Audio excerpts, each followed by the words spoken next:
Call the meeting to order.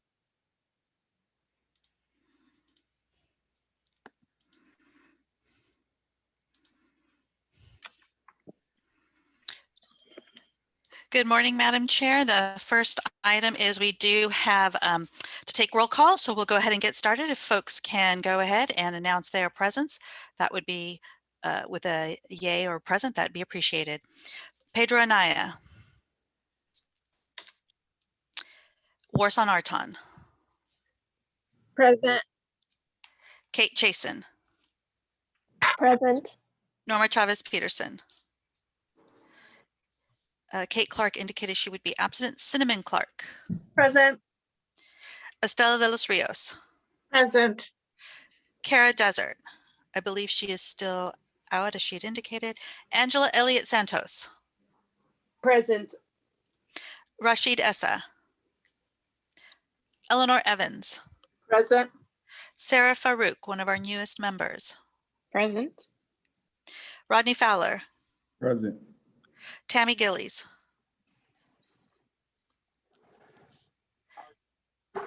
Nadia Binderup, the designee for Sheriff Bill Gore today. Present. Christina Griffin Jones. Taha Hassan. Dennis Hodges. George Curry. Present. Julia Legaspi, one of our newest members. Present. Nicole Murray Ramirez. Present. Ellen Nash. Present. Elena Perez. Present. Herminia Ramirez Ledesma. Present. Tim Ryman. Gina Roberts. I know Gina was present and was indicating she's going to have trouble speaking, being heard today. Yeah, she's present in the chat. Okay, thank you. Simona Ruderman. Yolanda Apalatagui as designee for Summer Stefan this meeting. Present. And Alex Villafuerte, our third newest member. Present. Thank you. Madam Chair, that does conclude roll call. We did receive one public comment, an e-comment on a non-agenda item from Enrique Morones. Okay. That was also just sent to the commission. I will go ahead and read that now. We ask for Gina to be removed from Human Relations Commission. She is an active participant in hate actions. Gina has been regular at Trump hate rallies, including November 21, 2020, when her group attacked our peaceful vigil in front of County Administration Building. She was also present when Proud Boys attacked two African-American girls in Poway at BLM event. Gina also attempted to remove language against White Supremacy Act while I was on HRC. She has stood by while hate attacks take place. Please see pictures of her with racist Arizona Sheriff Joe Arpaio, with NRA president, with Trump hate strategist Steve Bannon, and Trump statue. Hate is not welcome here. Act now. We also endorse NAACP call for similar CIF action versus Cathedral Catholic, as was taken against Coronado High School for blatant racist behavior. We stand with NAACP and Lincoln High School. This Thursday, we will meet with Mayor Gloria office to again ask for removal of Pete Wilson statue from downtown. Act now, no more empty talk. Enrique Morones, Executive Director, Gente Unida, and a member of San Diego Anti-Hate Coalition. 619-977-9467 was the number he put for the e-comment. That concludes public comment. There were no other comments received.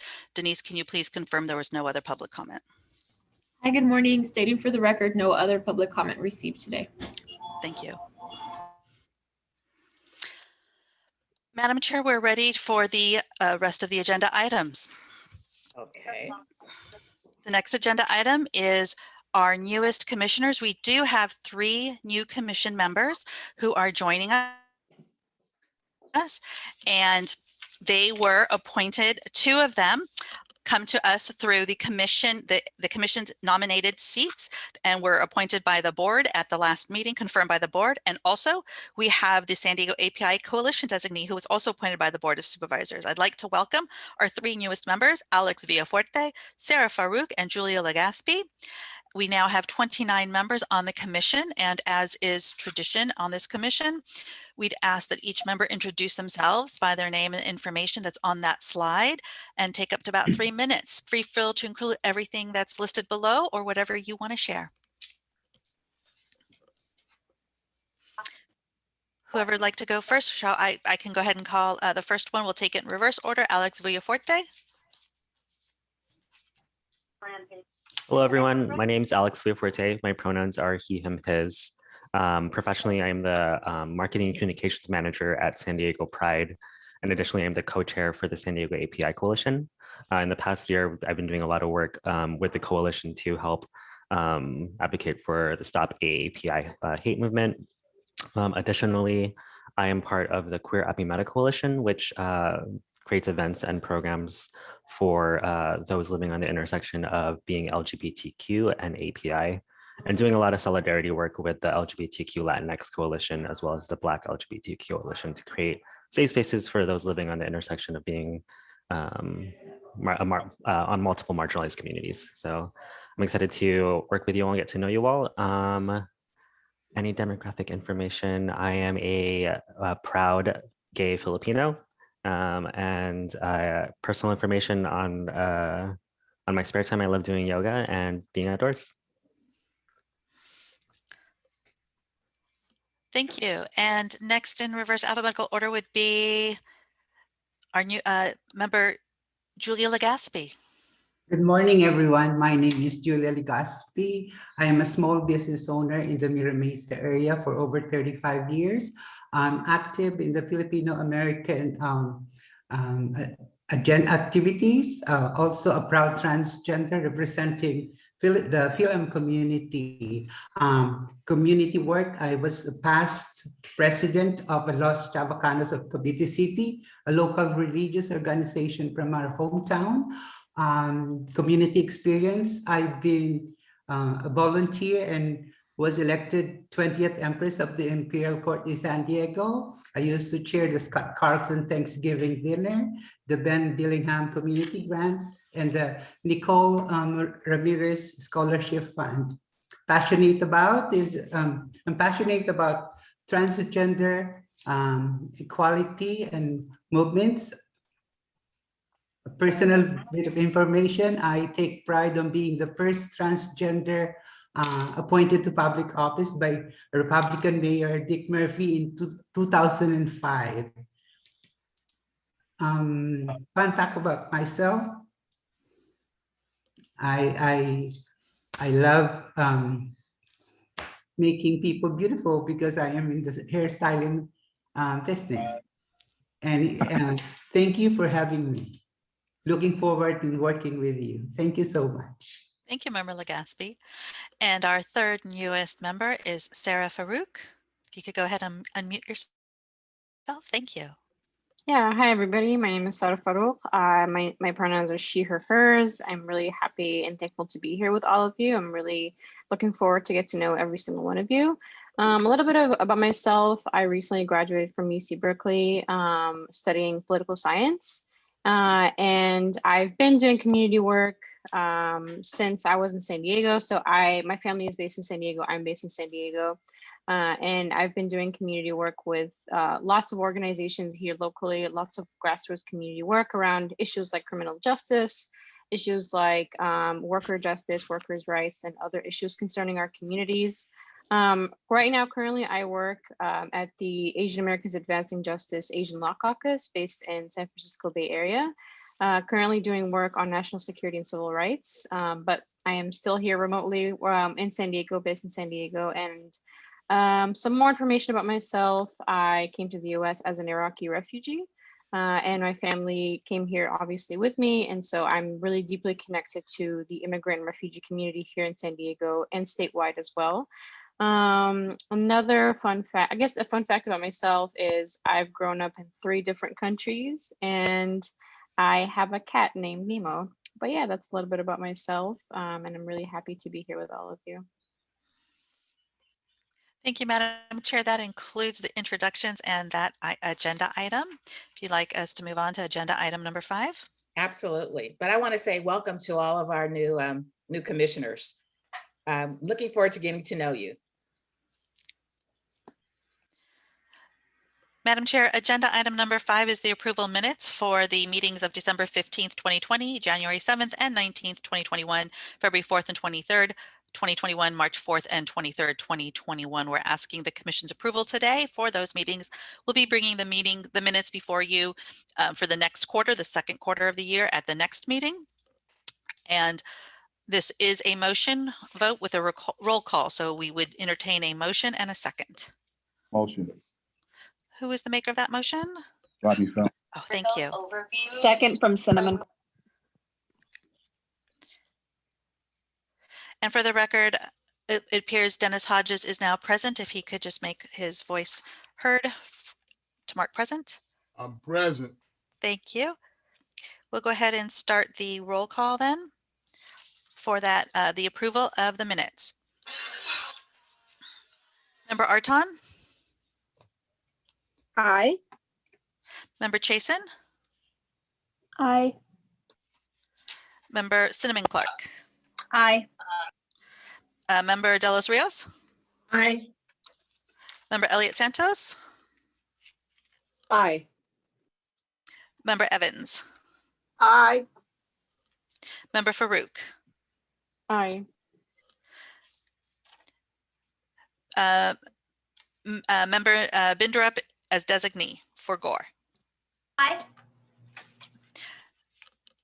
Member Hodges? Aye. Yeah. Member Corey? Aye. Member Legaspi? Aye.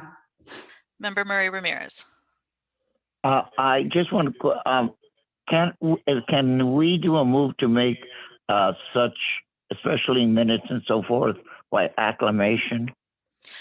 And because this is a Brown Act commission, we do need to actually take a roll call vote. All right, thank you. Thanks. Member Nash? Aye. Member Perez? Aye. Member Ramirez? Which Ramirez? Oh, sorry, Ramirez Ledesma? Oh.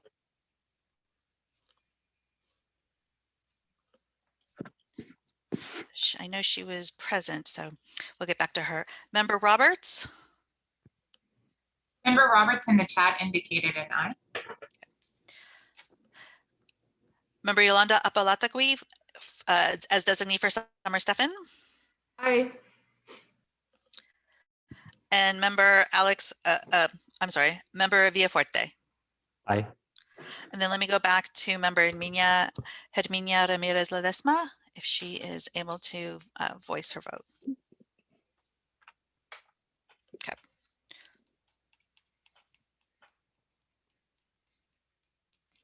That motion passes with 17 members voting aye and no other votes. Unanimous vote with 17 yeses. That concludes the minutes, Madam Chair, and we do ask the next item, the Brown Act presentation and the rules of order, be continued or moved to the August meeting.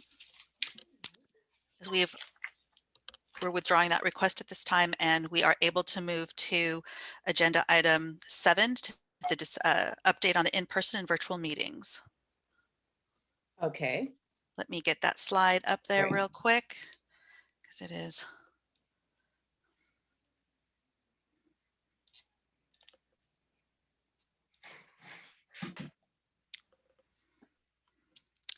Okay, I'm not sure.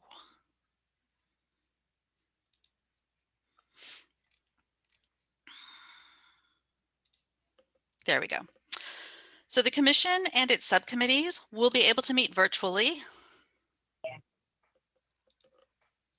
Let me try to share that screen real quick with you. There we go.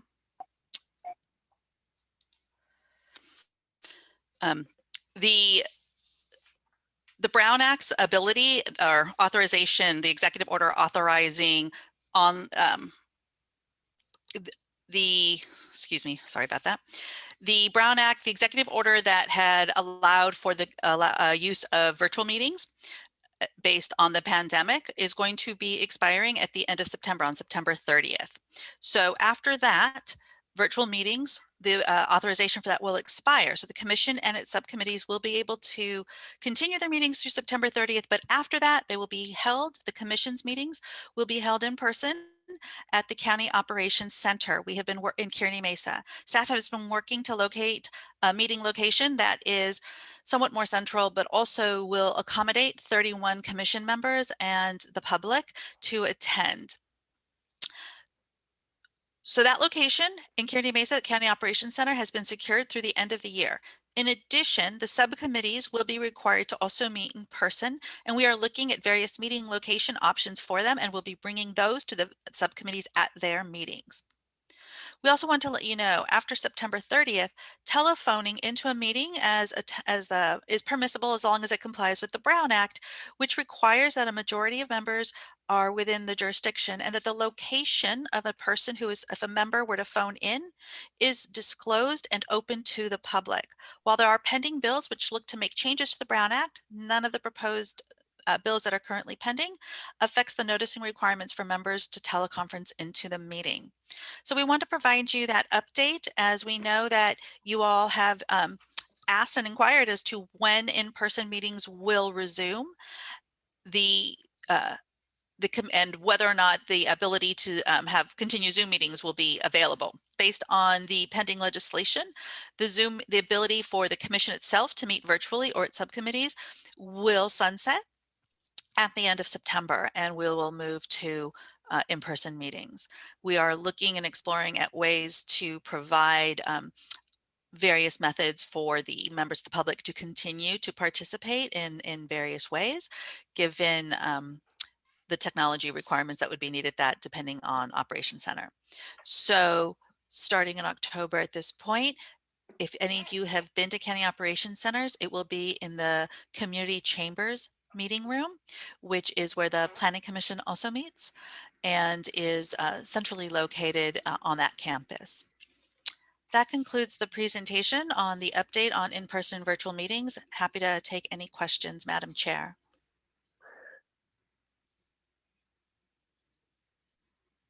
Any questions from the commissioners?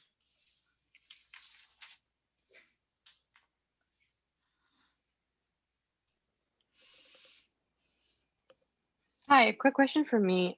Just to clarify, are we still able to call in 2 meetings? Like, are we, like, if let's say we're not able to attend in person for one of those meetings, are we still able to call in?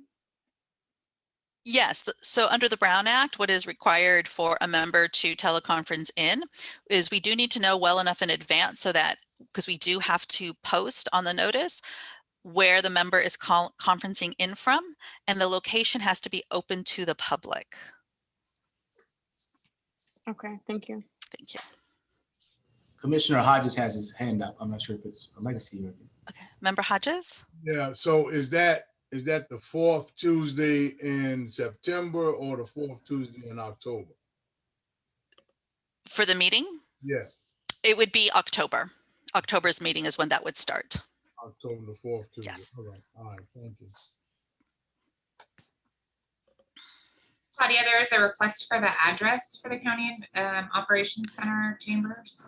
You know, I don't know that off the top of my head, but I will be sure that we give you that information well enough in advance, and we will update the invitation, the notices, the calendar reservations or the calendar invites with those addresses. We'll also be able to provide a map too, Claudia. We have some good information. Yes, that's true. Yes, we will provide maps and location. Mm-hmm. Commissioner Issa has his hand up. Yes, I forgot to let you guys know that I'm in, but okay. I could not text. Thank you so much. Thank you, Member Essa. And I believe Member Anaya has also joined. Is that correct?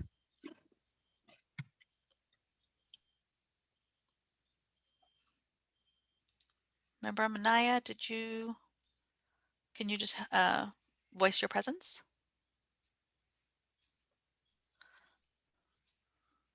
Oh, yeah. Okay. Any other questions on this item? Claudia, I have a question. Sure. Given, you know, the trending that's occurring with the with COVID and the variants, is that something that that we may want to consider in terms of in-person meetings? Are we held to the September 30th as our sunset date? Currently, the executive order is set to expire on September 30th, but the governor could extend it, given for the reasons you've described. We are closely monitoring that. Okay. And if anything changes, we will let you all know. All right. We're bringing this to you now, which is a few months ahead of that expiration, realizing that there are variables and it could be modified. So we will keep this item on the next couple of the August and September agendas so that we have the opportunity to provide you any additional updates or changes. Okay. If any. Thank you. Thank you. Any other comments or discussions? Okay. Then, Madam Chair, we are ready to move on to the strategic planning update from the ad hoc subcommittee. This subcommittee has been meeting, and the members of that subcommittee, that ad hoc committee, are Christina Griffin-Jones, Eleanor Evans, George Corey, Ellen Nash, Gina Roberts, and Angela Elliott Santos. Madam Chair, did you want to go ahead and talk about the community engagement undertaken so far? Sure. We have held 3 community meetings. The intention of the community engagement was to get community voices into what they perceive or would like the commission, Human Resource Relations Commission, to take up and include when we're in our strategic planning process. And to that end, we've held 3 town hall meetings via Zoom. We've had some great input. Attendance has been fairly low, not what we expected, but the quality of the information provided and received has been absolutely incredible.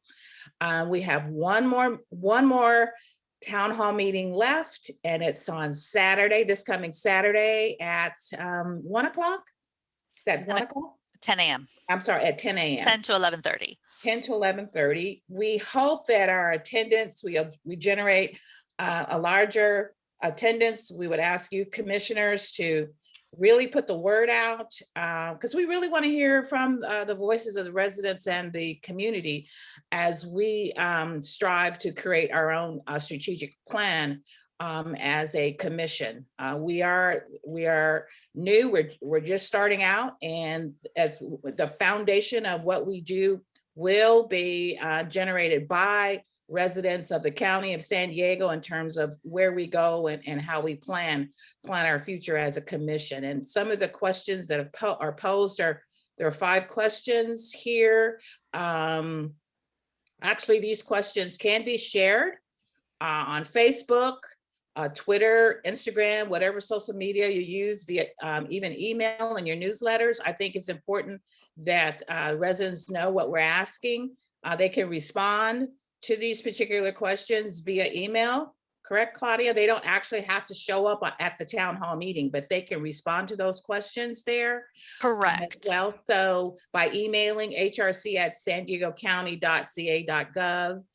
We have a phone line for messages, 619-531-4915. We've tried as much as we can to put the word out about these convenings in all languages, being mindful of even accessibility.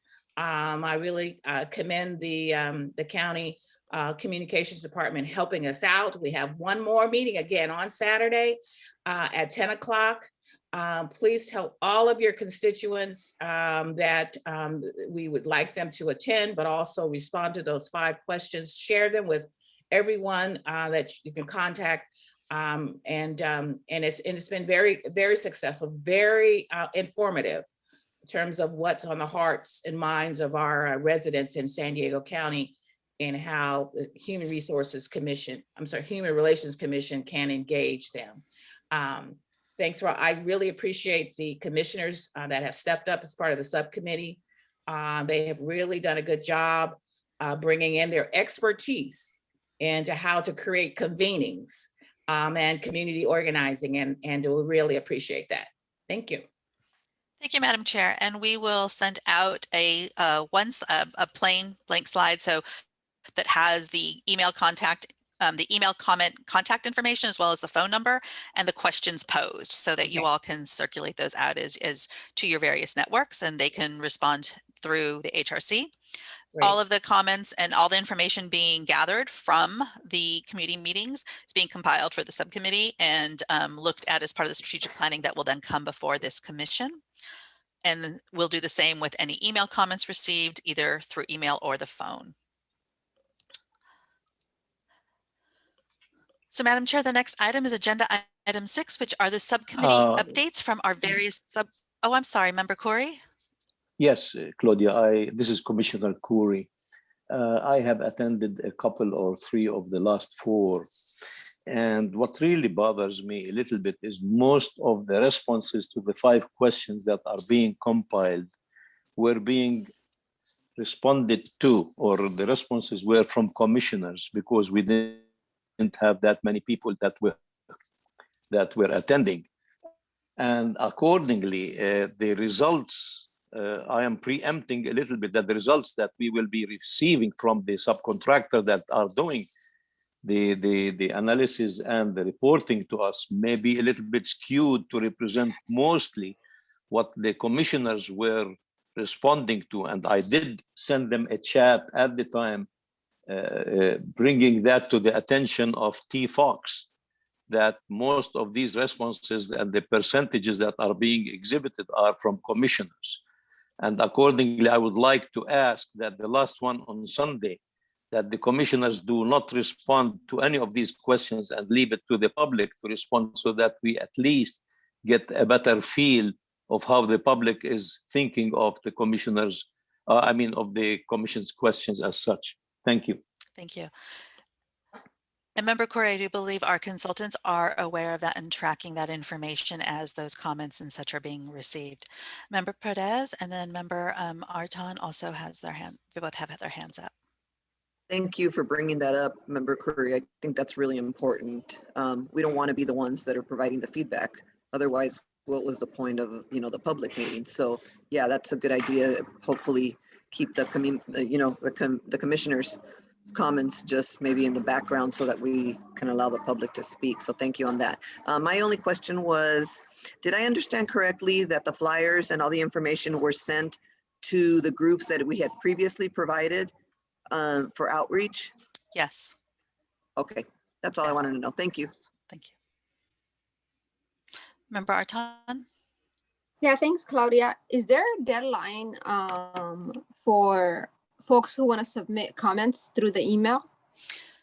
If they can submit them by the end of July 31st, that would be ideal, because we are trying to compile everything and bring this forward and analyze and start strategize, having the subcommittee, the ad hoc subcommittee, strategize on the strategic plan based on the input during August.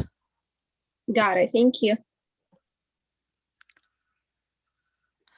And the one thing I would say in regards to obtaining that public information, the community information, all members of this commission, you all are very much vested and within your various communities and are affiliated with various organizations, many of you.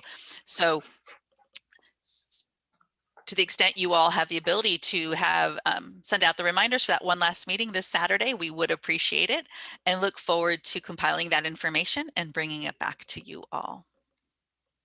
I would like to put, this is Chair Nash, I would like to put an emphasis on the questions here. You can all share those questions with your constituents as well, as a way of securing information. And yes, the attendance has been minimal, but the value of the comments that have been shared is tremendous. But again, the subcommittee, we may want to go back and reevaluate after the July 30th deadline, reevaluate the quantity and quality of the responses, and may decide to even extend the deadline a little bit more. I think it's important. I mean, this is summertime. Folks are busy with whole lots of things going on. So I think the more reach that we, intentional reach that we have, the more that we can at least say that we did our due diligence in ensuring that residents had a voice in our strategic planning. Madam Chair, Edminia Ramirez's hand is up. Yes. Hi, everyone. I was just wondering if there was a consideration to send this out via survey tool, both in hopefully all the languages the flyers were provided in, as a way to maybe capture this. I think it's hard to kind of post this on social media. I did use social media to share some of the flyers, but I think something like a quick link to a survey tool that people could just input their information might be a good way to extend the data collection and really get more voices in the mix. We could certainly take that back to the ad hoc subcommittee at their next meeting for discussion. Thank you for that suggestion.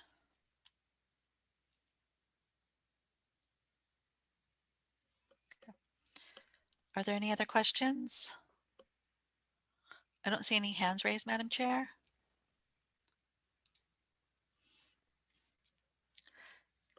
If you're ready, we'll go on to agenda item 6 if you like. Okay. Okay. Agenda item 6 is the subcommittee updates from our standing subcommittees, which are Public Safety, Legislative Communications Annual Award, and Policies and Procedures.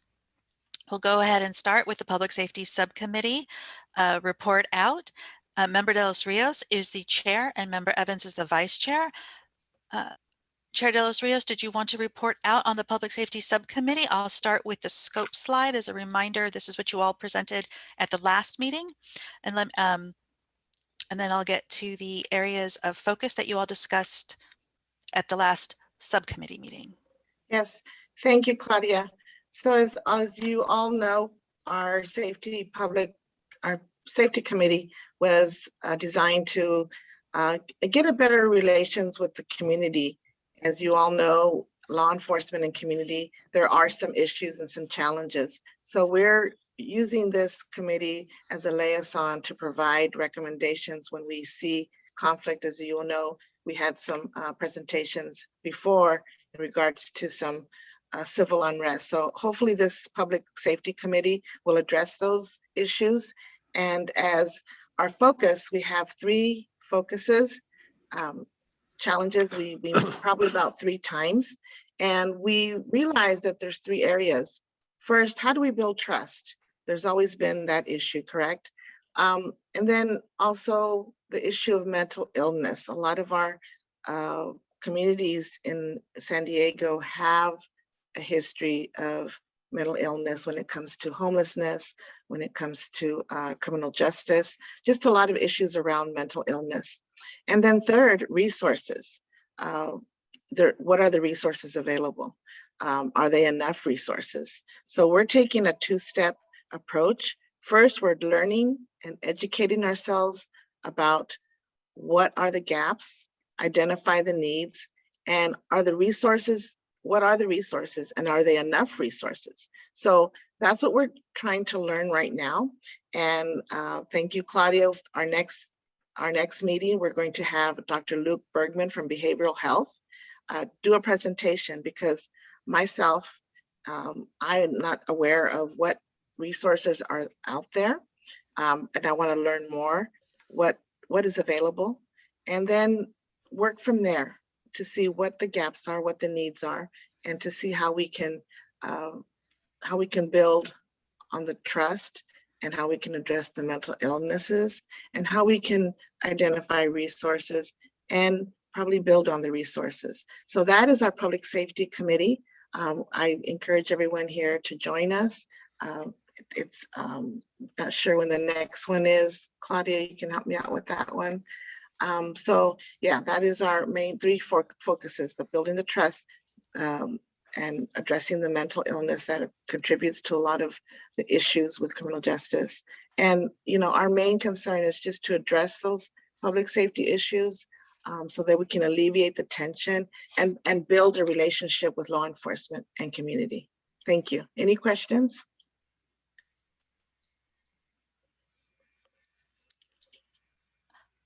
I don't see any hands up. Okay. Thank you. Thank you. The next subcommittee update is the legislative subcommittee. As you can see, we have 4 members of that subcommittee. The chair is Vice Chair Warsan Artan, and the vice chair of the subcommittee is George Khoury. Chair Artan, would you like to present the update from the legislative subcommittee? Yes, thanks, Claudia. Good morning, everyone. So we actually started meeting a month ago, but also very recently. We only had 1 meeting so far, and apologies, we didn't meet quorum last meeting because I myself also was gone, and I don't know who else was gone, but we had 1 meeting so far, and during which we had a great presentation from the Office of Strategy and Intergovernmental Affairs, who shared with us where to how to explore and like where to find the county's legislative program and platform. And we're utilizing that tool to inform us to figure out what we want to do as a legislative subcommittee. So that's kind of where we're at right now. Our next meeting is on August the 19th, Monday at 3 p.m. And we also, as a subcommittee, will be reviewing the proposed legislation this summer and like early fall, with comments and input from the Office of Strategy and Intergovernmental Affairs. And yeah, that's pretty much what I have. I don't know, Claudia, if you want to add anything. No, I think just on the legislative platform, the Office of Strategy and Intergovernmental Affairs is also inviting input on the development of the 2022 legislative platform. So if there's input in that regard, the legislative subcommittee will be looking at that and returning to the commission at a future meeting, but nothing further. Thank you, Chair Artan. Any questions?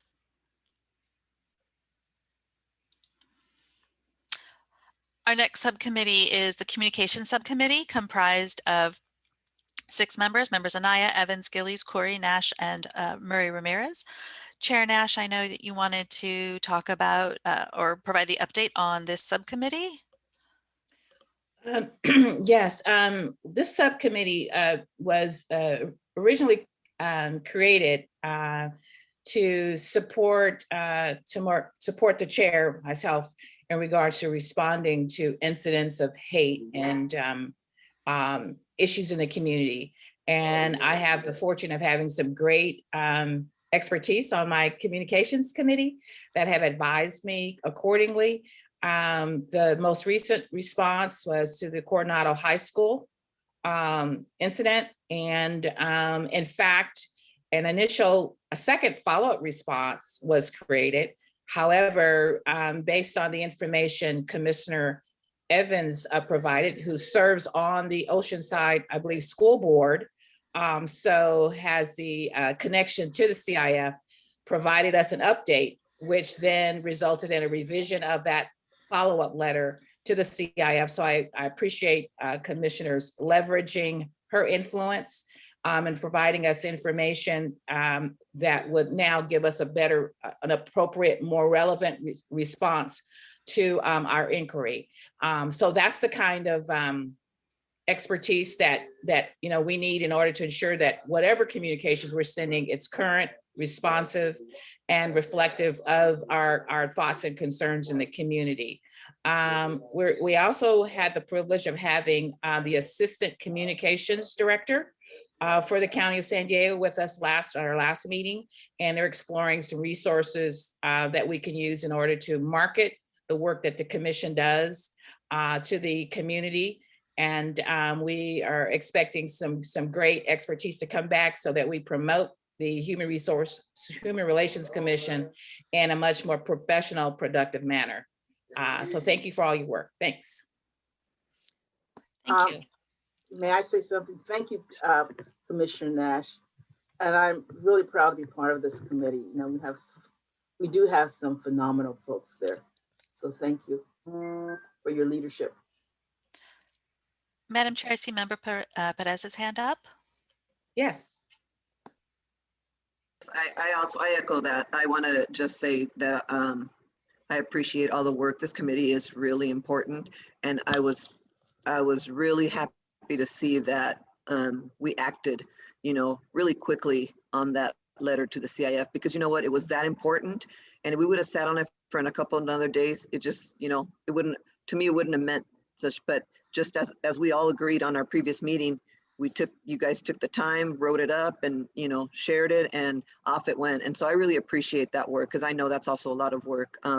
And I actually am so happy on the CIF's decision to have them forfeit the game. It's like I was saying before, if there's no consequences, then okay, all right, slap on the hand, but then it'll happen again. And I'm really happy to know that they're going after Cathedral too, because that message just needs to get out. It's just not you, it's everybody that's breaking the rules.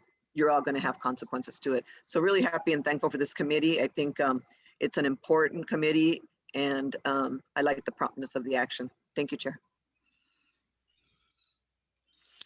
Madam Chair, there are other hands up. Member Murray Ramirez. Yes, thank you. Do we have a process, and I think we had discussed this, I think it's very important that at the end of the year, when we give our annual report to the public and to the board, that, and I'm giving an example, and I know that all of you are doing the same thing, of attending community events. I was at the closing ceremony of Say Their Name, which was downtown. And I was talking to some board members, and I told them that I was representing the county commission. I think that I would hope that all the commissioners that attend events and community events, if we could put it somewhere, that information. So, because by being there, I don't know how those cards that I had said should be, would be, I don't know, an update on our cards. Do we have an update on the cards, by the way? Yeah, we do. We have some templates for the chair and vice chairs to review that we'll be sending to you. Yeah, so as I discussed at other meeting, that attending events, giving them your card, just letting them know you're there, because they appreciate it. And at the end of and I know we're all busy and we go to these things, but when you're a commissioner and you're there and you give them the card or say you're representing, then you're representing the commission. So at the end of the year, they can see the diversity and the unbelievable diverse events that we all attend and do represent our commission. Is it, because was there ever anything given concerning that exhibit? I mean, when something comes up, I believe Julia Legaspi told me there's this big Filipino event downtown. How should we send them to you, and you would send them out to all the commissioners, or how are we handling this? No, we don't. The support staff at the I believe this was raised quite some time ago. This was a matter of discussion previously on, you all have your distribution routes and communication distributions, and can share those through those networks. We can prepare a roster if you all want to establish set some standards on the use of that, so that you all can share public events in that manner and you can send them out. But from a staffing perspective, we're not the central clearinghouse, because then we would have to establish also rules and guidelines as to what can or what is or isn't appropriate to send out. And so therefore we defer to you all to send out your communications through your own networks.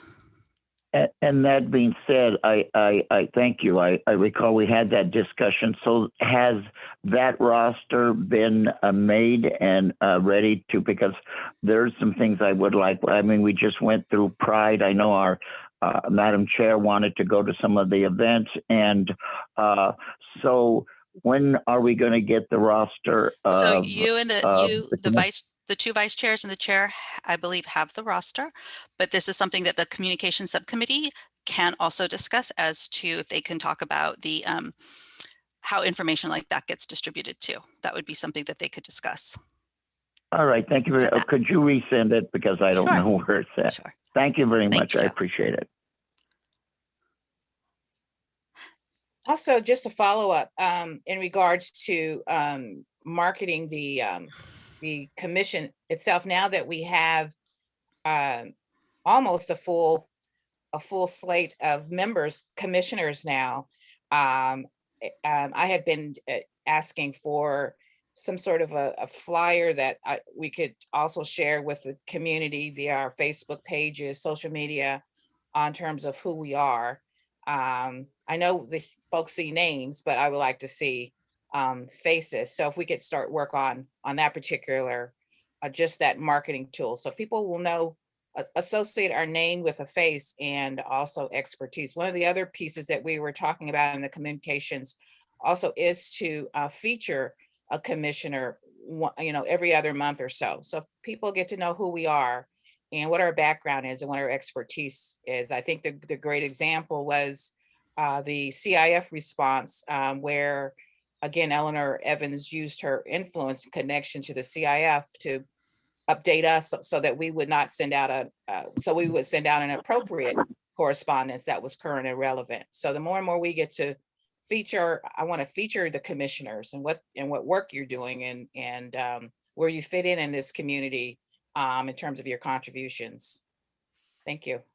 Thank you, Madam Chair. And we would ask, currently on the Human Relations Commission webpage, your bios, those of you who have submitted your biographies, your short biographies and your photos are posted and available for members of the public to see. So for those of you who either have updates or haven't yet quite been able to submit, I know we just have 3 new members also. So we'll be updating that, but please go ahead and send those to us so that we can update those bios and work with, at the last presentation at the Communications Subcommittee, the very matters you just raised, Madam Chair, were discussed. So we're working to get those out there so you all have something that can go out. So, and then Member Arton has her hand up. Vice Chair? Yes. Is there any plans for the HRC to have social media pages, or is that up to us as a commission? So there aren't separate funds dedicated, allocated for that purpose. The Communications Subcommittee did discuss that with County Communications and what would be needed for the commission to establish. So certainly the commission could have its own social media, but that would require monitoring and establishing, as that's the subcommittee discussed, was what would that entail to have an effective strategy in regards to social media, who would be monitoring, who would be moderating, and determining content. And that would fall onto the commission. And social media at the subcommittee, the amount of resources needed to do that from just the support and the approach was discussed, and I believe was going to be a continuing discussion as to effective outreach strategies. But certainly members of the commission can post onto their networks and their social media matters related to, the public meetings or any of those issues. Got it. Thanks, Claudia. Sure. And yeah, I would love to hear more as the Communications Subcommittee discusses that further.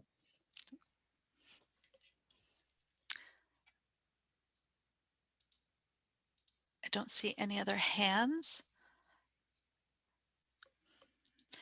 Madam Chair, did you want to talk about the annual award subcommittee?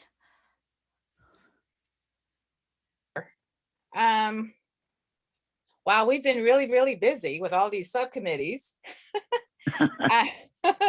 So I'll ask Commissioner Nicole Marias to speak first, and then I'll add a few comments. Thank you. All right, thank you. As you all know, came up with the idea of, in most human relations commission throughout the country, many of them do have annual recognition and awards. And so we've come up with the date of the United Nations declared Human Rights Day. And December, what day was that? December when? December anyway, 10th the General at breakfast. Yes.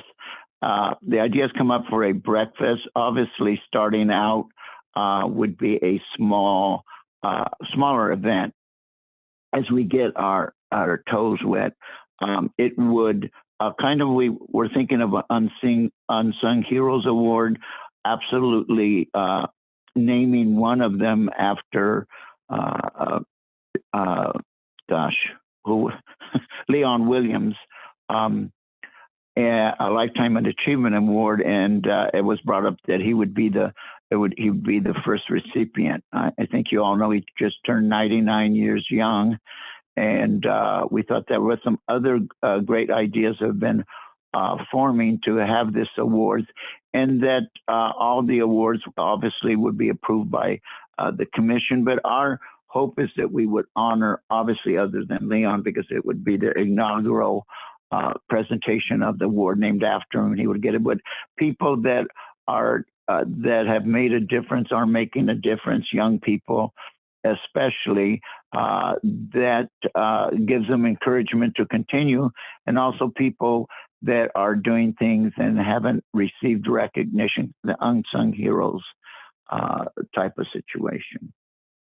Now we're looking at a breakfast, but everything's very flexible as we discuss it more concerning this.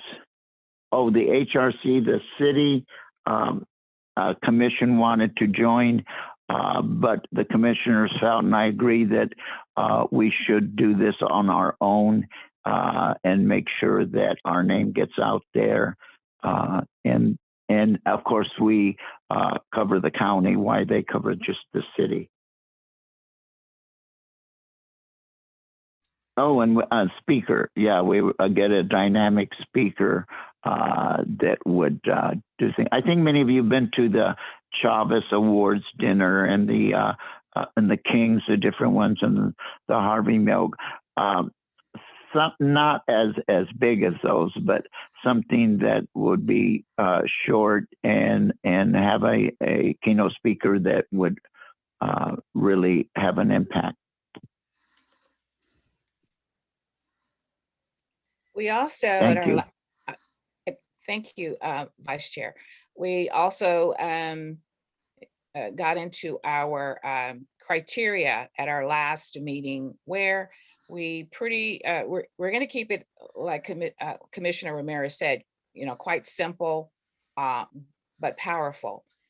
So we are creating criteria around our mission statement, and we'll provide more of that language at our next meeting. But we are, again, coming up with criteria, nomination criteria that could also be included in the selection of the awardees.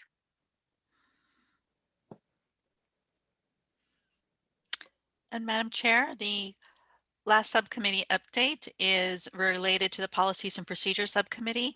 This subcommittee has not yet met, as the Office of Equity and Racial Justice will be taking the lead on this subcommittee and was getting some legwork taken care of and some staffing in getting their staffing on board.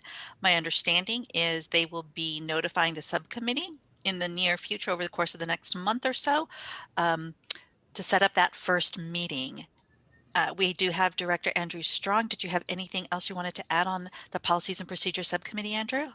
Yeah, thanks, Claudia. I'll just add that we, staff, Vanessa Green from my staff is going to be leading and staff in this subcommittee, but she's also already put together some options for potential process of how we facilitate to get these policies, procedures to the Human Relations Commission, to the community to get feedback. So we'll be presenting those to the commission subcommittee at the first meeting, which we hope to have by mid to late September at the very latest.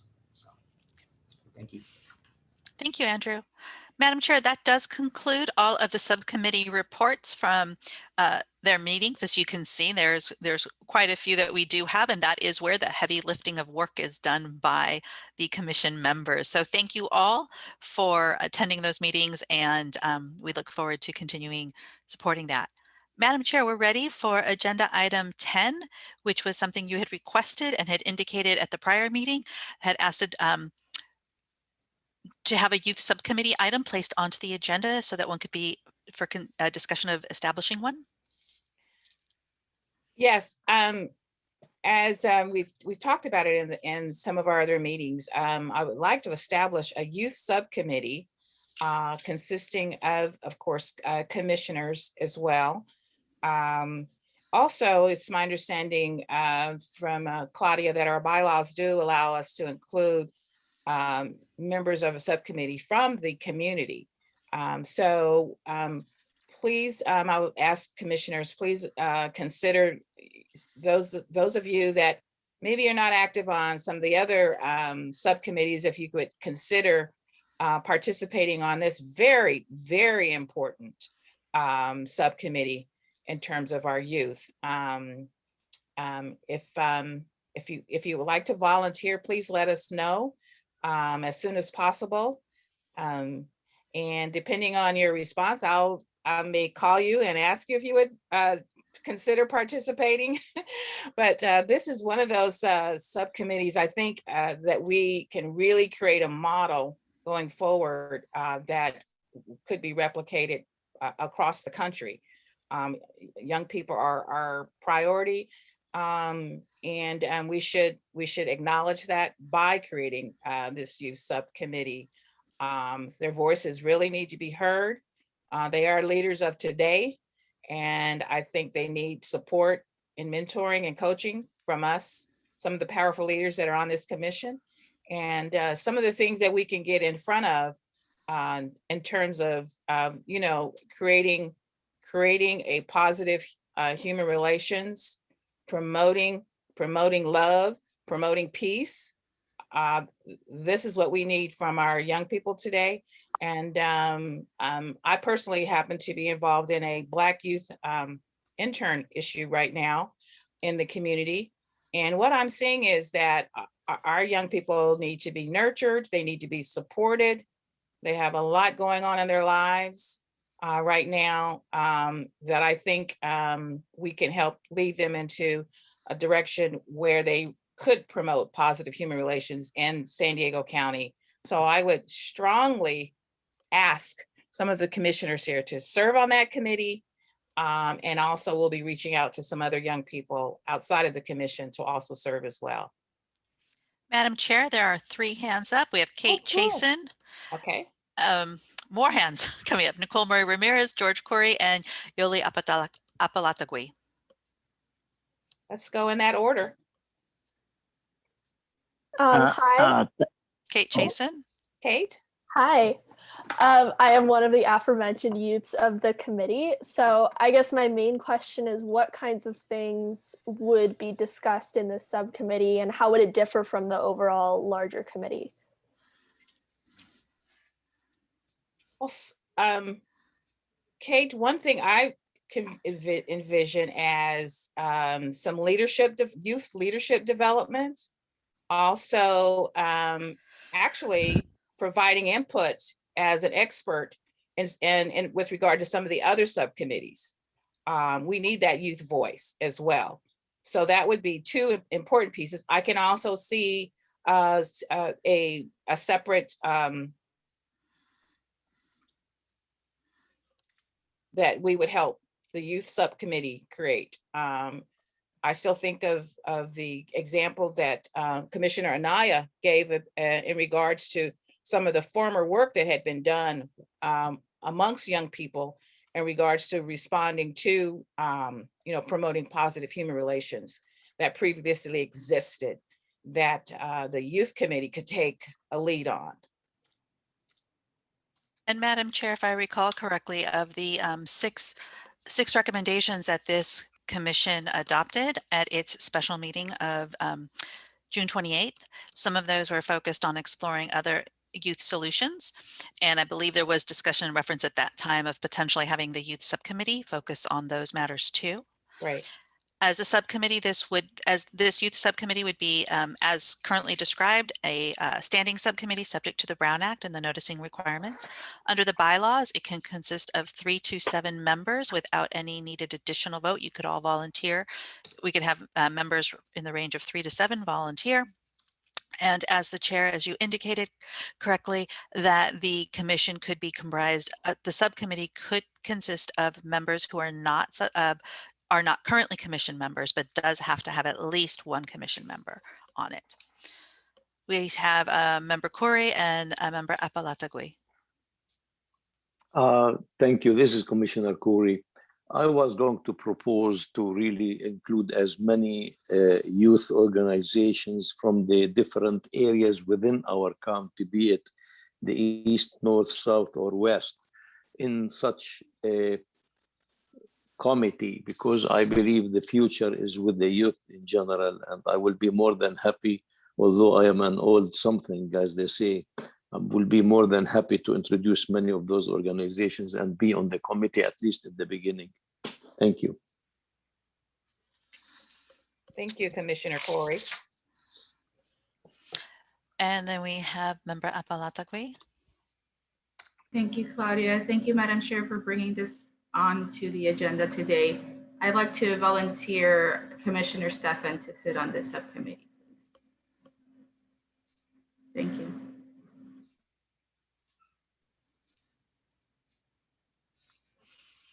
Are there any, oh, I also see Nadia Binderup's hand up, Madam Oh, Chair. Oh, I'm sorry. Nicole Murray. Sorry, I'm sorry, Member Marie Ramirez. You're right. Your turn. I appreciate it. I think this is an outstanding idea, Madam Chair, but I think it has to be done in a way that empowers the youth. And I think the chair should be our youth representative. I apologize, I forgot her name. She just spoke. That she be the chair, and that I don't think that any of us, that according to you, Sylvia, didn't you say that there has to be one commissioner on this committee, subcommittee? According to the bylaws, the Yes. the committee appointed shall consist of not fewer than 3 members and no more than 7 members, including at least 1 commission member. So unless the commission approves otherwise, so the commission can take a vote to have a larger group. I had the pleasure of helping Mayor Golding way back. She formed a youth commission, and I've seen youth commissions, and we've all seen them. Sometimes they seem very token. But what empowered hers was, and probably was one of the best of all the mayors, is that she sent out something to every ASB and media, because all campuses have newspapers, universities, even high school. It was a whole thing, and telling them about her. In our case, we'd be telling them about the commission, that we're forming a thing, who the chair is, and so forth, and that those are usually the people. And as Commissioner had said, Corey, there's youth organization, and we all know that youth are getting, it's so wonderful to see. As I told you, I was at an Asian Pacific Islander rally, and I would say that more than half were youth, and they are interested. But I think is how we make that outreach, send it out to the schools, organizations that we're forming such a thing, and let them build that as advisors to us. That's just my suggestion. Madam Chair, we have Nadia Binderup, Sarah Farouk, and Kate Chasen's hands up. Okay. In that order. Good afternoon, everybody. I just wanted to make the request if the sheriff can be part of this subcommittee. And then to add, I believe when we were having the evening Coronado special meeting, I raised that we have our county's live well use sector. I just wanted to bring that to everyone's attention and see if that might be a good starting point once the subcommittee convenes, to provide more of an informational presentation from that entity. And then also leveraging their youth as perhaps participants, or expanding the outreach efforts to broaden other community youth members to the group. Excellent. Member Farouk. Hi, thank you, Claudia, and thank you to the chair for creating and thinking about this committee and subcommittee. I'd like to volunteer and join the subcommittee. Thank you. Thank you. And then we had member Kate Chasen, and then Pedro Anaya. Hello. I would also love to volunteer to be on this subcommittee. Also, I'm doing a lot of work in San Diego Unified School District with other student-led organizations. And so I have a lot of great connections with other students, at least in that school district. But I can absolutely start reaching out to other students in other districts around the county to see if we can get some really good connections going for student representation, high school student representation on this subcommittee. Thank you. Thank Next you we for the have clarification. Claudia, I apologize for interrupting, but member Roberts has used the chat to express that they would also like to be involved with the youth committee, and Kate Chashin should be chair. Okay, thank you for sharing that. We also had, so you said member Roberts was volunteering to serve? That is correct. Okay. We also have member Anaya, member Perez, and member Villafuerte, all with their hands up. Good morning, everybody. Just real quick, and I personally, just listening in, and I've been kind of just trying to take a step back a little bit. I would be opposed, quite frankly, for any of us who are not within the youth demographic serving on this committee as an official committee member. I think it's okay for us to listen in, so provide counsel, but I think it defeats the purpose. I think this is just my opinion. Now, of course, if there's one or two individuals that can serve as facilitators to help the conversation move along and then step aside, but I would discourage any of us who are not in that youth demographic as formally serving and volunteering on this committee. That doesn't mean we can't participate because, you know, it's an open meeting and we can't listen in and raise our hand, but this should be totally, if it's truly going to be a youth subcommittee, it should be run. They should come up, they should have the opportunity to define what their scope of work is, what their membership consists of, how they outreach, all those pieces. You know, and I get, you know, that some of us may have some lived experience that and have worked with youth in the past and can help, but you know, we need to let them do it, and then when they're ready, you know, they can reach out to us and ask for recommendations when they're ready for it. That's just my thoughts. If we're really establishing a youth subcommittee.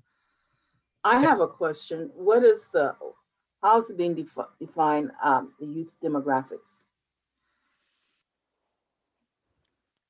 There's not, Madam Chair, if you had an age range in mind, I can share that for the Board of Supervisors under the bylaws, the youth appointees from each board district, from each supervisorial district, is designated as 16 to 24. Okay, thank you. Go ahead. We had member Villafuerte and Warsan Arton's hands up. Well, I'd like to volunteer for the youth committee. We have pretty robust youth programs here at San Diego Pride, and a large list that we can help leverage to do outreach with folks who are involved in GSAs in their own schools, as well as leadership, youth leaders that can be involved in the committee. So I'd like to lean into that communications outreach standpoint. Thank you. Hi, it's Commissioner Evans. I do not want to volunteer for the youth subcommittee, but I do have a list of youth groups in North County. Can I just give that list to the chair or to the committee, or to you, Claudia? You feel free to send it to me and we'll distribute. Thank you. Okay. Warsan Arton and Yoli Apalatagui have their hands raised. Yeah, I just wanted to support the statement that was put forward by fellow Commissioner Pedro Anaya, that this subcommittee be just youth. I do think that the county staff and we as fellow commissioners can provide support in the sense that, for example, if this youth subcommittee wants to learn more about how the county works and provide some of those educational sessions or whatever it might be. But I do think if we want to have a place where youth feel comfortable in expressing themselves and if truly youth-led space, I think dedicating a subcommittee to youth, maybe 24 and under, would be a good thing. I don't think we, as those of us who are over that age, should be in the subcommittee. At least in an official statement. And I'm saying that because I have been in spaces where it should have been dedicated to young people, but a lot of times the adults end up speaking more than the young people who are supposed to be leading those space. So I'm not saying that adults should, or those over 24 should not be able to attend, but I think at an official capacity, the subcommittee should be led by and dedicated to young people.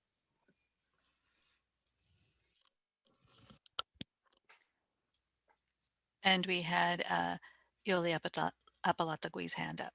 Thank you, Claudia. I guess I would ask maybe a bit of clarification in terms of the different goals set by the youth subcommittee, our youth commissioners, and the proposed creation of a youth advisory board. How are those related, and how do we, collaborate to achieve a certain specific goal? Madam Chair, did you want to address that? We do have the Youth Advisory Board presentation coming at the next meeting, just for reference. The Youth Subcommittee is related to the Human Resources Commission as a youth subcommittee. The Youth Advisory, is that separate? I'm confused. That's a separate advisory board? Right. The Youth Advisory Board is the advisory board that was referenced at the special meeting. That is, the DA has a youth advisory board that they work with, and that's the presentation that will be coming back. And there was a request of the recommendations from June 28th in regards to that youth advisory board. Mm-hmm. And so the district attorney's office will be presenting about that youth advisory board, some history about it, what its accomplishments are, and what its purpose and design is for. Okay, so I see the role of the Youth Advisory Board similar to the other county presentations that we have asked the county from CLRB and others to present to the Human Relations Commission. I see the Youth Advisory Board also possibly presenting to the Youth Subcommittee as well. I see them as advisory and collegial in regards to their role. So they're very different, because one is a community ran youth advisory, and then the youth subcommittee also is also community ran as well. But we may take on, the HRC youth advisory or youth subcommittee may take on different issues from the youth advisory, and they may complement each other. And they do have the ability to collaborate if those opportunities. Yeah, absolutely. A representative from the Youth Advisory Board could also participate in the youth subcommittee. So I see it as, again, collaboration and cooperation and collegiality.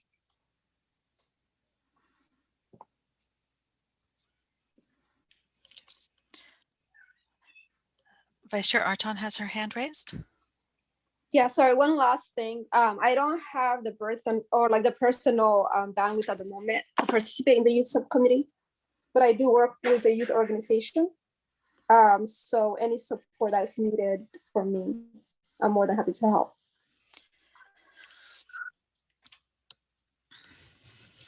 Thank you, Vice Chair. So, Madam Chair, if we do have time to further refine the scope of the youth subcommittee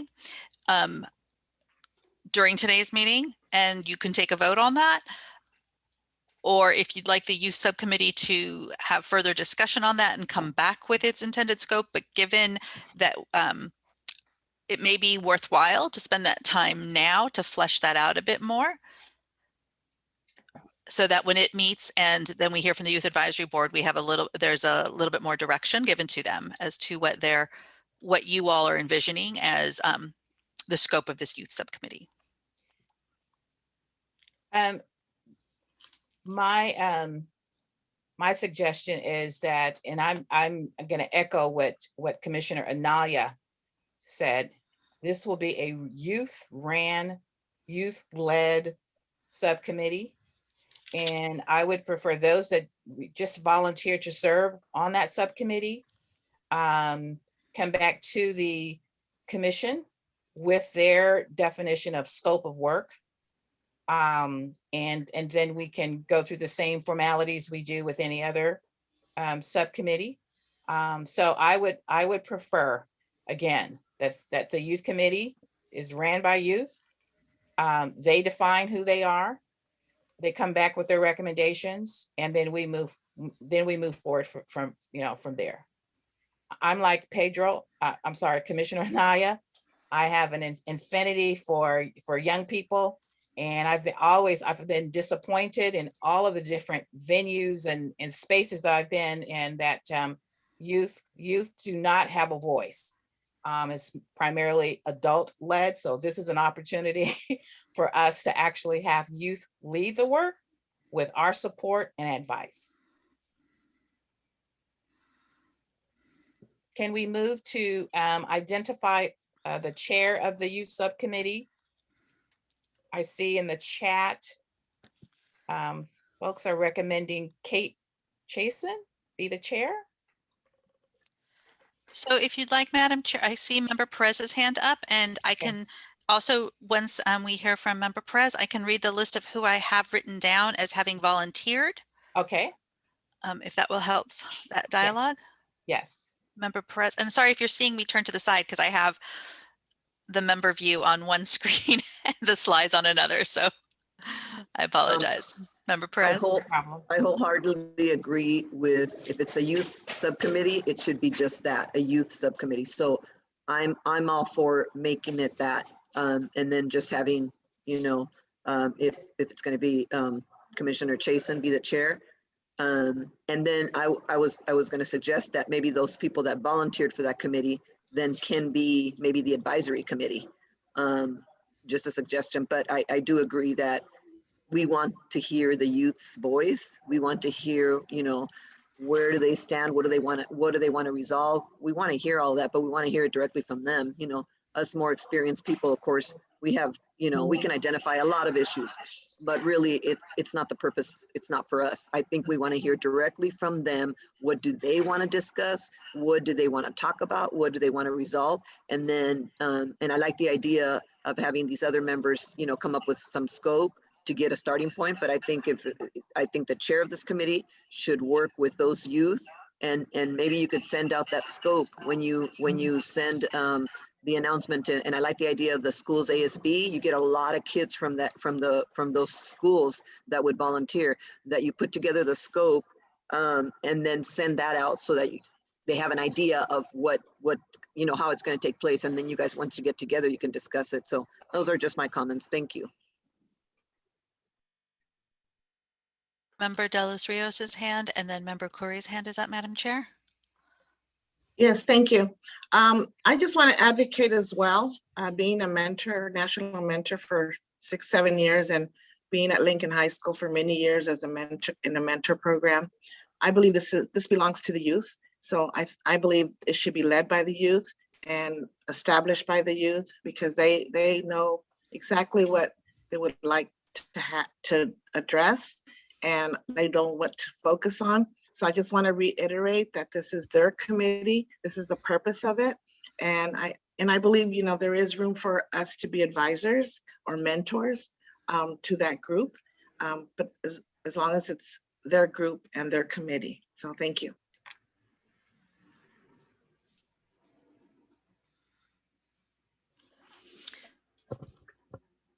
Member Corey, and then Member Binder up for Gore. Okay, well, thank you. I really appreciate all the discussion. I tend to agree, and accordingly, I withdraw my name from the committee. However, I believe that the youth committee should not have any law enforcement or DA, etc., involved with them, because I know and I discuss a lot of issues with many of the youth that may be intimidated and accordingly would like to get their feedback. And in the meanwhile, I will be sending you, Claudia, a couple of very important youth organizations that need to be involved in this committee. Thank you. Member Binderup? Claudia, thank you. I just wanted to add that to piggyback on the sentiment that we agree in terms of this being youth-led. The intent really for the sheriff's angle was just based on calls for police reform last year and civil unrest. We've had significant amount of outreach and discussion with a variety of sectors and community organizers, that also being of youth, from our youth demographic. And so our angle for intent is just to be there more as an advisory role as being discussed in terms of being above 25 years and older. So if we go down that approach, I just wanted to share that we'd be happy to be there in an advisory capacity, just because of the likelihood of conversations being raised as it relates to law enforcement, demystification of our processes and procedures, and just the activism around that in terms of protests or anything that we can speak to provide clarification.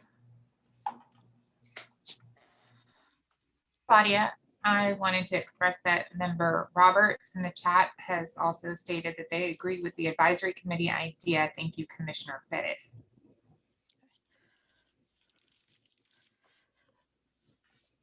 So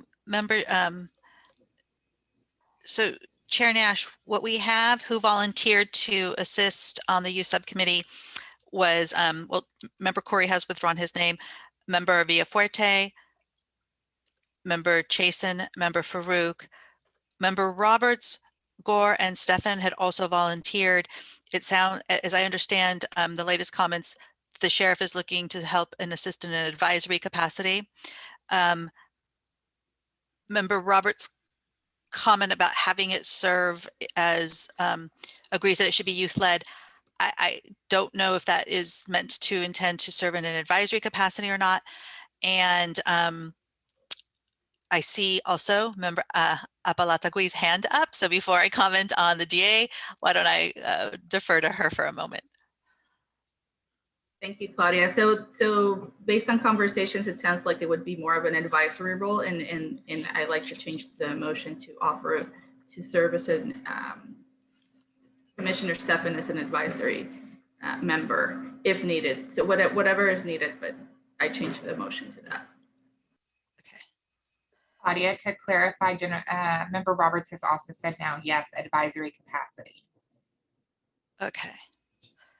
So, Madam Chair, what you have, oh, Member Corey, is your hand raised again? Yes, I really don't understand what is this advisory board. The whole commission is the advisory board, and accordingly, especially if we have 3 of the commissioners leading, at least 3 leading that subcommittee as such, I don't understand the need of advisory board members as such. Could you please elaborate and explain to me what that advisory board would be doing?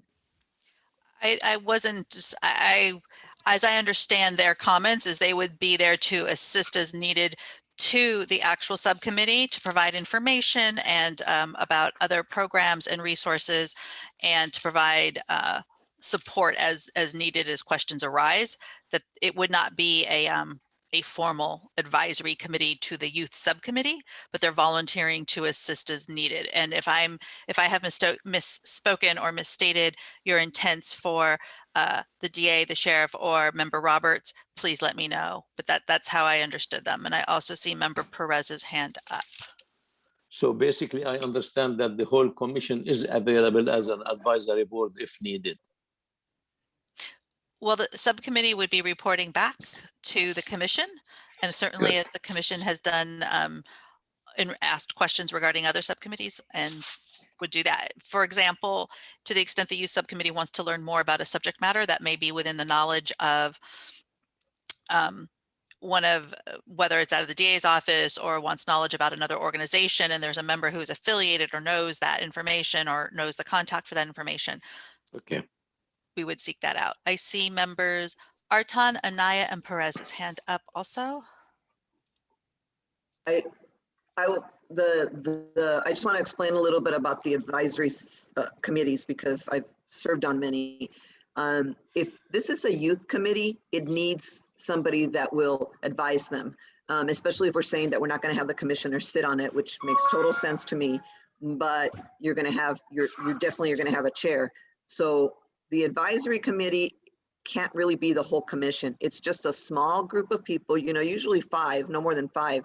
And what they do is they just oversee, like in this case that it's a youth committee, they oversee, they review the scope, they provide resources for this youth subcommittee. So it really is just advice, providing advice to them. We're not gonna, you're not gonna wanna run it. You know, this youth subcommittee, they're gonna do their own thing, but they do need to get advice because they could be doing something or heading in a direction that maybe is not as appropriate, and you may wanna provide that direction as advice. So that's how it normally works. Having the full 20, how many people we have as HRC committee, that's too many people. It's, you know, it just gets to be too much. So this is just a small committee, and I think absolutely the DA and I think sheriff should sit on that committee because they also can provide resources and feedback, and I think they're important ones, but not to sit on the subcommittee itself. So that's the intent of the advisory subcommittee.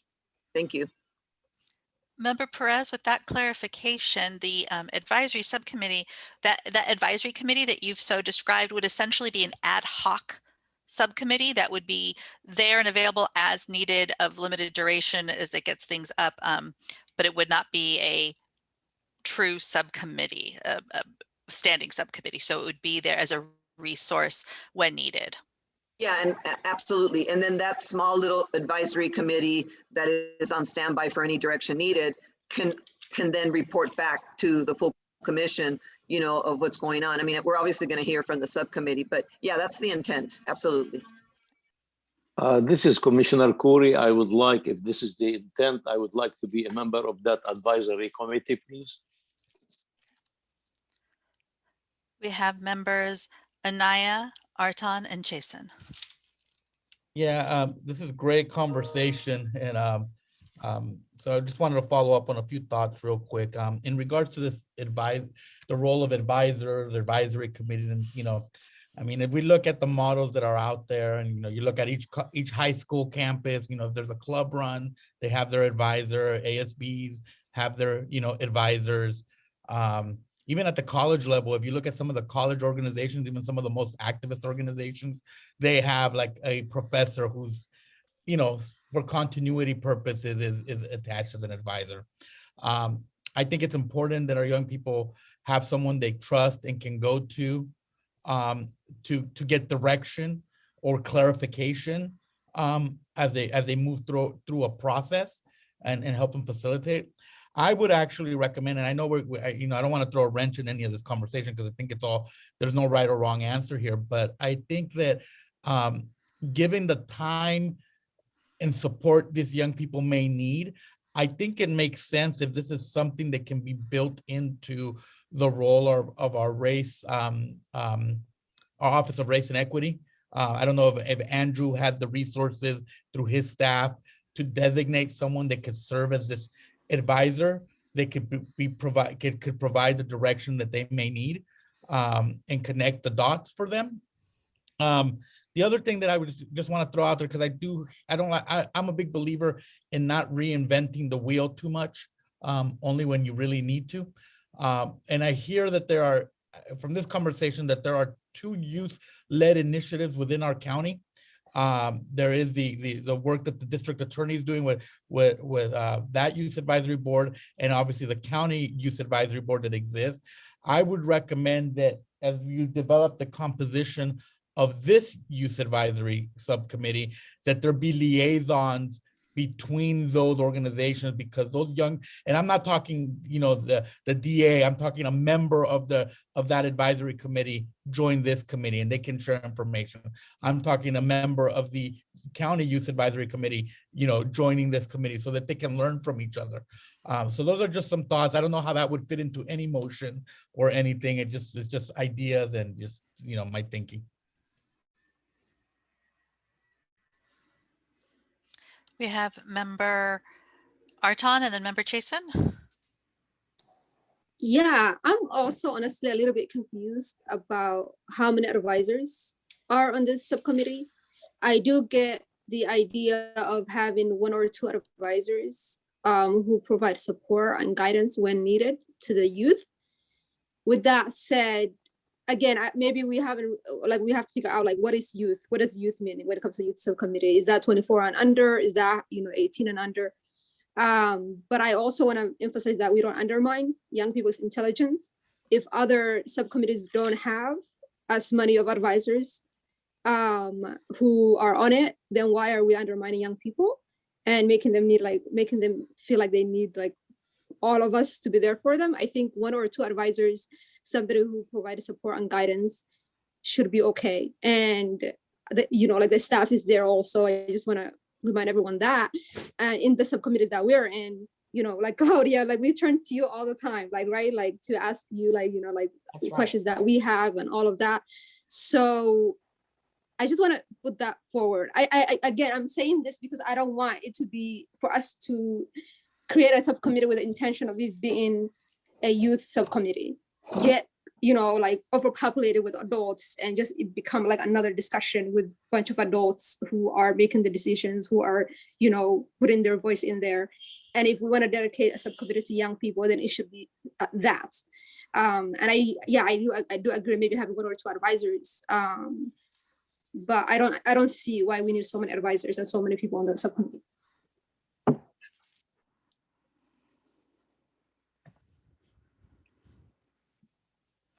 And there's member Chasen and then member Farouk. So I'm completely in agreement with what member Artan is saying. And I also just wanted to think about maybe combining that concern over the number of adult advisors for a youth subcommittee with member Anaya's just reference of, high school and college and other entity models, because I know that's what I use in high school clubs and district-wide groups where we have like 1 advisor. And that person is mostly just there to ensure that the conversation isn't derailed, and they don't really participate much in the action items being brought forward, really to keep it in the youth voice. So I would maybe consider a model where we have 1 or 2 advisors to this subcommittee, just to ensure that the conversation stays on track, and then having some sort of like an ad hoc youth resources committee. That doesn't need to be the name of it, but of all these other commission members that are willing to give resources and give their time to the youth. And so that group can meet as necessary whenever the youth needs additional information, or if they need a resource or more connections or something like that. So I would recommend doing sort of that dual advisorial model.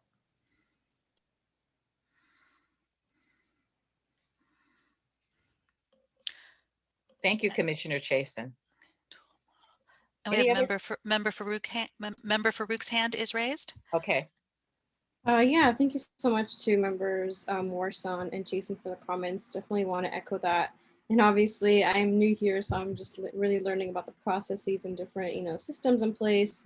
But coming in from like sort of an outsider's perspective and still learning about these sort of subcommittees, to me, it seems like definitely agreeing with what's been said about, a few advisors, right?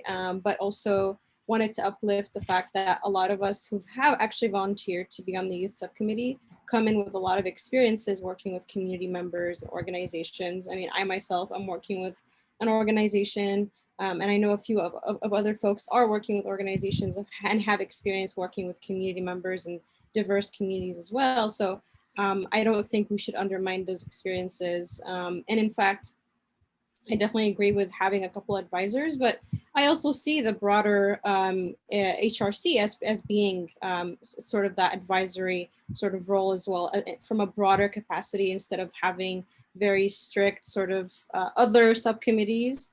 That's, to me, it sounds like it's reinventing the wheel and creating sort of unneeded spaces, to be honest. But yeah, I'm definitely open to having maybe a few advisors here and there, but wanted to uplift the fact that we also, youth under 24 still bringing in a lot of experiences, and we shouldn't undermine that. Thank you. And can I just share, Madam Chair, from the Office of Equity and Racial Justice, Janie Regier will be the dedicated staff member for this subcommittee. We've already sort of assigned staff from our office to be on these subcommittees. So she'd be happy, I'm sure, to be that advisory role to support as she can. And I see Member Apalatagui's hand raised. Yeah, yes, I just want to honor Member Chasen and Member Anaya and Artan's comments. I agree. We shouldn't undermine the experience of the youth. And if we are saying that staff from the Office of Equity and Racial Justice is going to serve as that advisor, then I'd like to withdraw my motion to have District Attorney as one of the advisors. Thank you.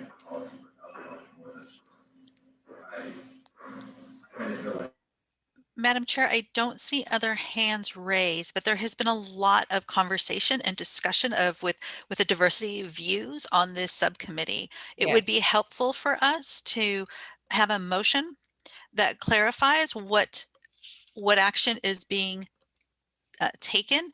It sounds thus far that a youth subcommittee is being formed, and there are 3 members of that subcommittee, Kate Chasen, Sarah Farouk, and Alex Villafuerte, and that Kate Chasen has been nominated or asked to be the chair. And I don't know if she's accepted that request, but if we could clarify that, and that they would be developing the scope of their responsibilities and returning back with that at the next after they meet for the commission's approval. That's my understanding. Okay. As well.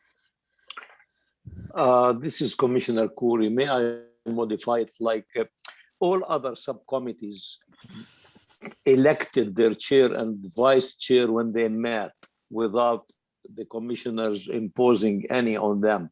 And accordingly, I'd like to modify the, this to include that the new committee is of these wonderful 3 people. And once they meet, they can decide who's the chair and who's the vice chair.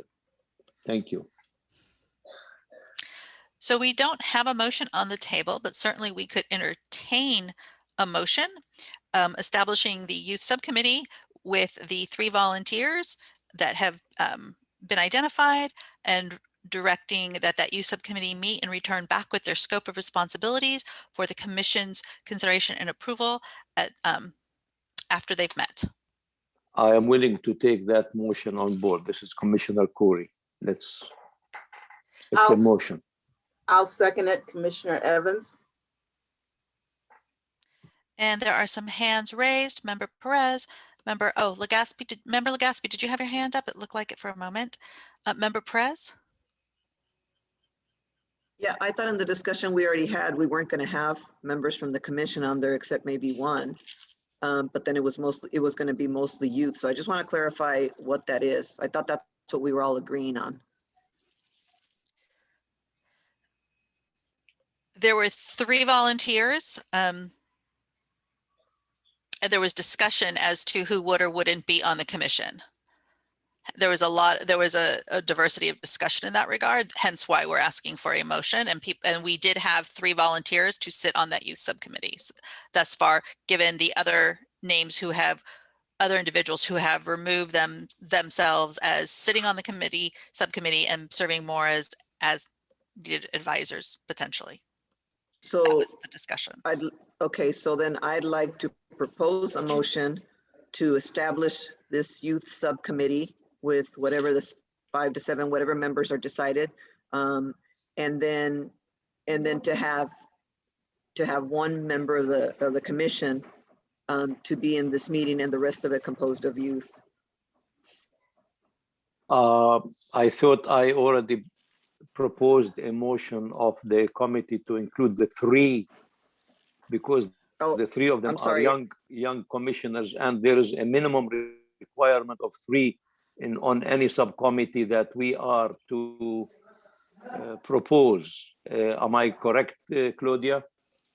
So a subcommittee will need to have between 3 to 7 members to be an established subcommittee. At least Okay. one So of I them. had. So Sorry, I had didn't the know you had made a already. motion. Okay, Yeah, I'm sorry, that's fine. It's okay, no problem. I think your motion and mine are one and the same. The only difference is that the motion included the three commissioners that are young at this time. So we have a first and a second.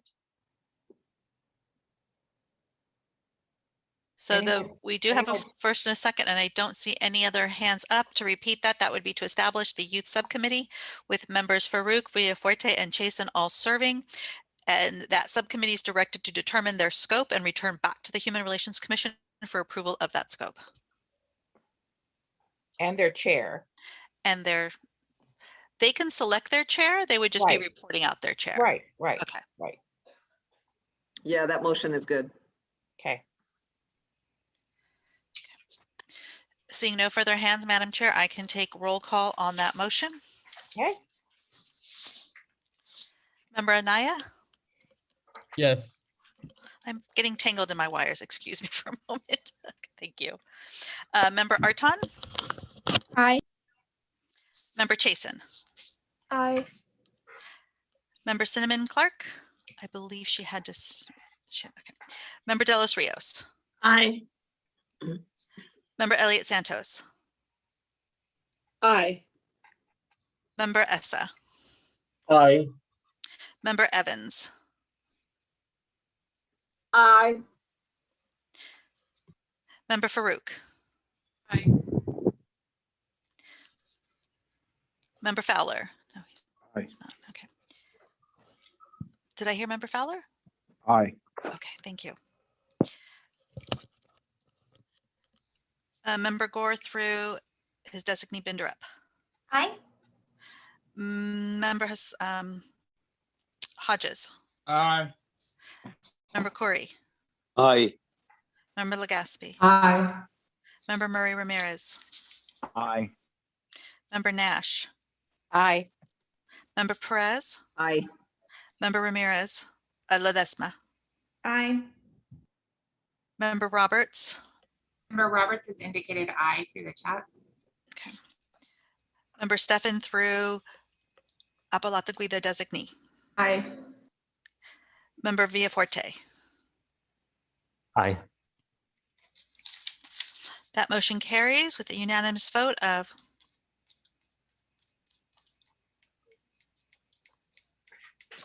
20. Thank you, commissioners. Thank you so much.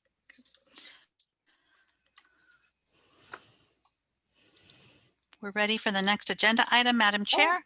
As we have the Heritage Months, we were unable to acknowledge the month-long celebrations in June due to time constraints at the last meeting. But last month we did have LGBTQIA+ Pride History Month, the acknowledgement of the Stonewall riots beginning the civil rights movement for the LGBTQIA community, the Caribbean American Heritage History Month, Immigrant Heritage Month, and Black Music Appreciation Month. In addition, in June, we had certain diversity dates noted. The 15th was Native American Citizenship Day, June 19th is Juneteenth, and June 20th was World Refugee Day. For July, the month-long celebration is French American Month, and the diversity days are the 14th is International Non-Binary Peoples Day, the 18th is Nelson Mandela International Day, the 26th is National Disability Independence Day, the 30th is International Day of Friendship, and the third weekend in July is noted as San Diego Pride. We just bring those to your attention. I didn't, if there are any comments or questions, I'm looking for hands, Madam Chair.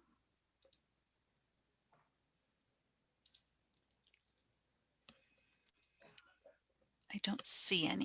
Wait, Julia. Oh, Member Legaspi? Yes, I just want to add that July in the Philippines has been dedicated as the Filipino-American Friendship Day. In fact, the President signed 4th of July as the official Phil and Friendship Day. So the whole July is being celebrated in the Philippines and also in the local film community as the Film Friendship Day.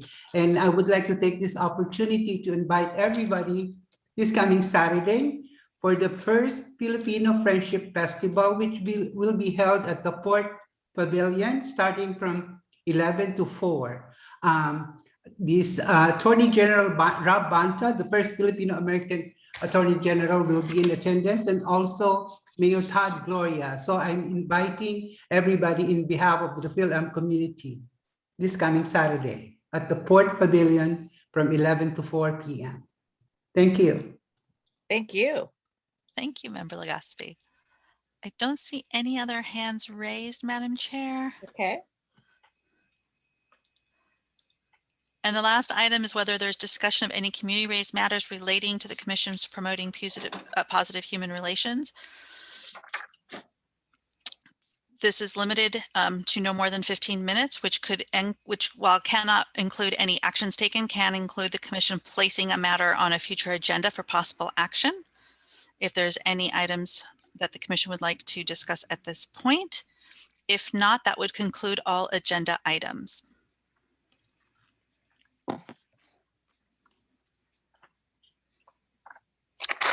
Madam Chair, I'm not seeing any hands raised. Okay, great.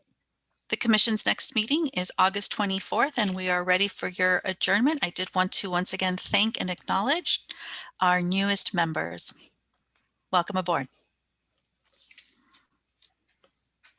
Thank you all for attending. Commissioners, we got a lot done today. We have a lot more work to do, but I really thank you for all of your input, your energy, and your passion. And I'm really, really excited about this newly created youth subcommittee. I'm expecting great things to come out of that youth subcommittee. And now a meeting is adjourned. I'll see you the Tuesday, August 24th, 2021 at 10 in the morning. Take care. Thank you. Take care. Bye-bye. Bye. Bye. Thank you.